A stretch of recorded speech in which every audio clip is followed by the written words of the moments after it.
జగన్ మాట్లాడితే చిన్న గులకరాయి పెట్టుకొని దానికి పెద్ద ప్లాస్టర్ ఎంచుకున్నాడు, ఎగ్జిబిషన్ చేస్తూ ఉన్నాడు. అంటే రామతీర్థంలో రాముల వారి విగ్రహం తల నరికేస్తేనేమో అది గాయం కాదు. కడపలో మీకు తెలిసి ఏం జరిగింది వారి కుటుంబంలో, గొడ్డలు వేటు పడితే అది గాయం కాదు. స్వయాన వాళ్ళ చెల్లెలు అంటా ఉన్నారు, అంటే నీకు ఇంతపాటి తలకి ఇంత గాయం, అది నువ్వు కొట్టుకున్నదో కొట్టించుకున్నదో తెలియదు, కానీ ఆయన మీద గొడ్డలు వేటు పడితేనేమో సమస్య కాదు, కానీ నీ మీద చిన్న రాయి పడితే రాష్ట్రం అంతా సమస్య. 30,000 మంది ఆడపిల్లలు అదృశ్యం అయితే సమస్య కాదు. అమర్నాథ్ అనే 15 ఏళ్ల యువకుడు కొంతమంది ఆకతాయిలు అక్క నడిపిస్తుంటే రక్షించడానికి వస్తే వైసీపీ నాయకులు చెరుకు తోటల్లో తీసుకెళ్ళి పెట్రోల్ వేసి కాల్ చేశారు. మీకు తెలుసు, చిన్నపాటి వంటలు చేసే ఆడపడుచులకు తెలుసు, చిన్నపాటి నూనె చుక్క పడితే ఒళ్ళు కాలిపోద్ది. అలాంటిది 15 ఏళ్ల బిడ్డ, 15 ఏళ్ల అమర్నాథ్ తీసుకెళ్లి చెరుకు తోటల్లో వైసీపీ నాయకులు కాల్ చేస్తే అది రాష్ట్రానికి గాయం అయినట్టు కాదంట. అంటే తనకే గాయం, బాబాయిలు చచ్చిపోయినా గాయం కాదు. రాముల వారి విగ్రహం కింద పడ్డా మా మనోభావాలు మన మనసులు గాయపడవు. ఆయన నుదుటికి చిన్నపాటి గాయం పడితే మొత్తం ఆయన కదిలిపోయాడు, రాష్ట్రం అంతా కదిలిపోవాలి. అలాగే ముఖ్యంగా బీసీ ఎస్సీ ఎస్టీ సమాజాలకి చంద్రబాబు గారు చెప్పారు, మేము కూడా దాన్ని ఉద్ఘాటిస్తున్నాం. ఏదైతే సబ్ ప్లాన్ ఫండ్స్ ఉన్నాయో అవి ఎక్కడికి దారి మళ్లించకుండా దేనికైతే నిర్దేశింపబడ్డాయో వాటికే ఖర్చు చేస్తాం. అలాగే ముఖ్యంగా 27 దళిత విద్యార్థులకు సంబంధించిన పథకాలు కానీ, అలాగే అంబేద్కర్ విదేశీ విద్యా పథకాన్ని తిరిగి పునరుద్ధరిస్తాం. అది జగన్ విదేశీ విద్యా పథకం కాదు, అంబేద్కర్ విదేశీ విద్యా పథకం కింద దాన్ని తీసుకొస్తాం. అలాగే తూర్పు కాపు సామాజిక వర్గానికి సంబంధించి ఉత్తరాంధ్రలో కాకుండా ఇతర ప్రాంతాల్లో ఉన్న తూర్పు కాపులు అందరూ కూడా ఇతర ప్రాంతాల్లో ఓబీసీలో చేర్చాలి అన్న డిమాండ్ కేంద్ర ప్రభుత్వం మీద ఉంది. తూర్పు కాపులకి మేము హామీ ఇస్తున్నాం, దాన్ని నేనే తీసుకెళ్ళి దాని గురించి ప్రత్యేకంగా మేము మాట్లాడుతాం, చంద్రబాబు గారి దృష్టి కూడా తీసుకొస్తాం. నెల్లిమర్ల లోకం మాధవి గారు ఇక్కడ అమెరికాలో ఉండి విజయనగరం ఆడపడుచు మన బిడ్డ అమెరికాకి వెళ్ళి అక్కడ బాగా ఉన్నత విద్యాభ్యాసంతో పాటు పరిశ్రమలు ఇవన్నీ ఐటీ ఇలాంటి ఫార్మ్స్ అన్ని ప్రారంభించి మహిళల విదేశాల్లో ఉన్నత చదువులు పూర్తి చేసుకొని అక్కడే ఉద్యోగం చేసి మన దేశం తిరిగి వచ్చి ఎక్కడో హైదరాబాదో బెంగళూరు వెళ్ళాల వచ్చి మన విజయనగరమే వచ్చారు. మన విజయనగరంకి వచ్చి మిరకిల్ సంస్థ స్థాపించారు. ఇక్కడే కంపెనీ మొదలుపెట్టి కొన్ని వేల మందికి విద్య ఉద్యోగ అవకాశాలు కల్పించారు. 10 సంవత్సరాలుగా దశాబ్దంగా మీతోనే ఉన్నారు. ఎమ్మెల్యే కాకముందు నుంచి అనేక విధాలుగా సేవా కార్యక్రమాలు చేస్తున్నారు. ఆమెకి లోకం మాధవ్ గారికి మరింత సేవ చేయడానికి, మీకు సేవ చేయడానికి, మేము ఉండటానికి ఆవిడ్ని జనసేన పార్టీ నుంచి గాజు గ్లాసు గుర్తు మీద నెల్లిమర్ల ఎమ్మెల్యే అభ్యర్థిగా నిలబడతా ఉన్నారు. మనస్ఫూర్తిగా మీరు మద్దతు ప్రకటించాలి, భారీ మెజారిటీతో గెలిపించాలి మనస్ఫూర్తిగా కోరుకుంటున్నాను. ముఖ్యంగా విజయనగరం మన నెల్లిమర్ల నియోజకవర్గంలో ఈ పరిశ్రమల కాలుష్యం ఎక్కువైపోయింది, ఫార్మాస్యూటికల్స్.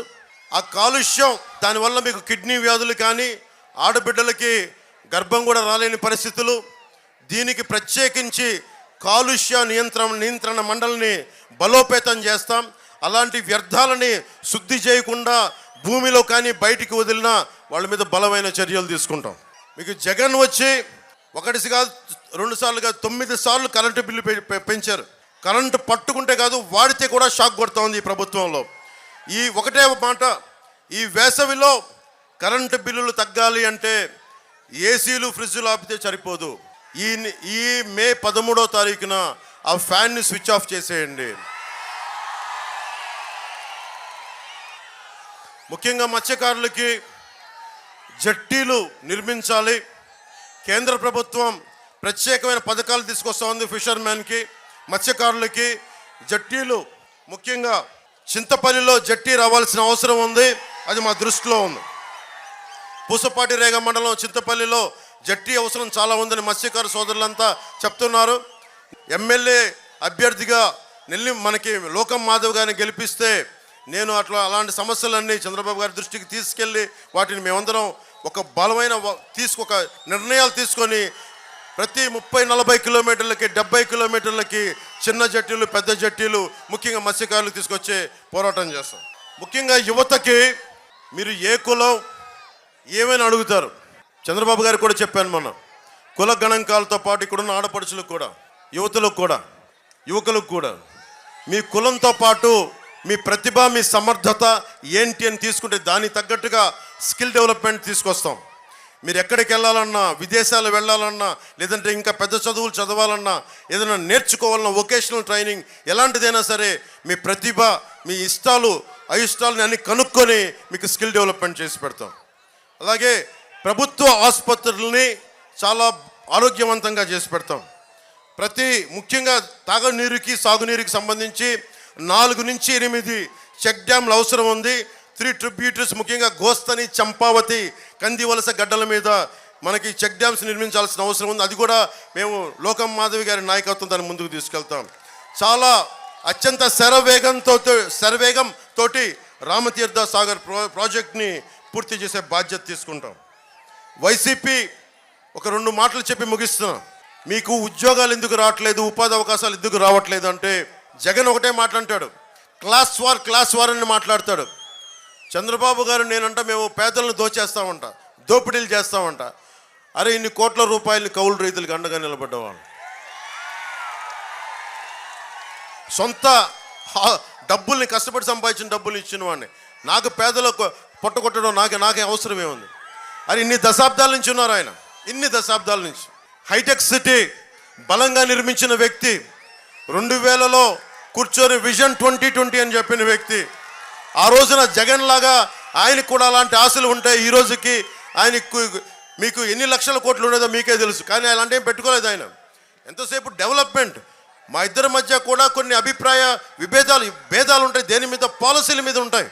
ఆ పాలసీలు నేను ఒకసారి చెప్తే ఆయన సరిచేసే వ్యక్తి అది. కానీ జగన్ అడ్డగోలుగా దోచేస్తూ ఉన్నాడు.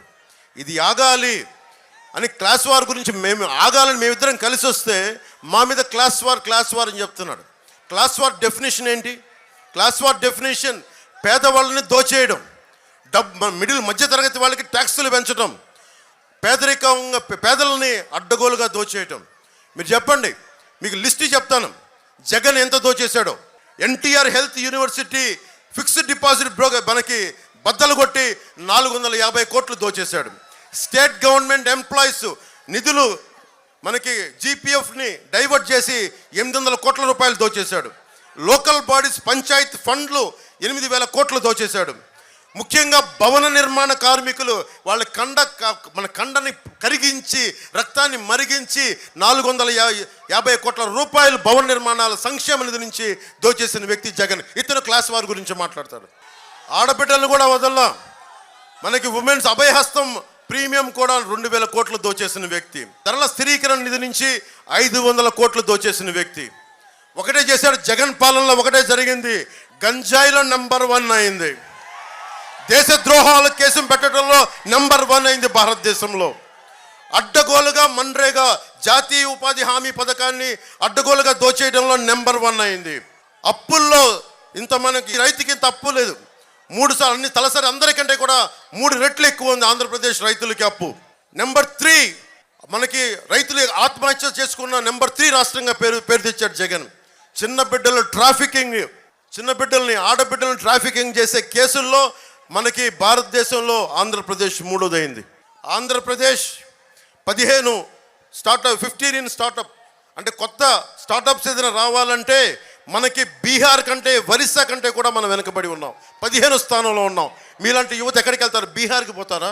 మీలాంటి యువత ఒరిస్సాకి వెళ్ళాలా? ఇన్ని వనరులు పెట్టుకొని 974 కిలోమీటర్ల తీర ప్రాంతాన్ని పెట్టుకొని, ఇంత మానవ వనరులు పెట్టుకొని ఎక్కడో అమెరికాకో, నాసాకో, రకరకాల విదేశాలకి మనం మానవ వనరులని పెట్టి మనం ఇక్కడ అడుగు తింటా ఉన్నాం, బాధపడుతున్నాం, మనకి మలమలాడుతున్నాం. ఈ పరిస్థితి మారాలి అంటే భారతీయ జనతా పార్టీ, జనసేన, తెలుగుదేశం కూటమి రావాలి. ఒకటే చెప్తా ఉన్నాం,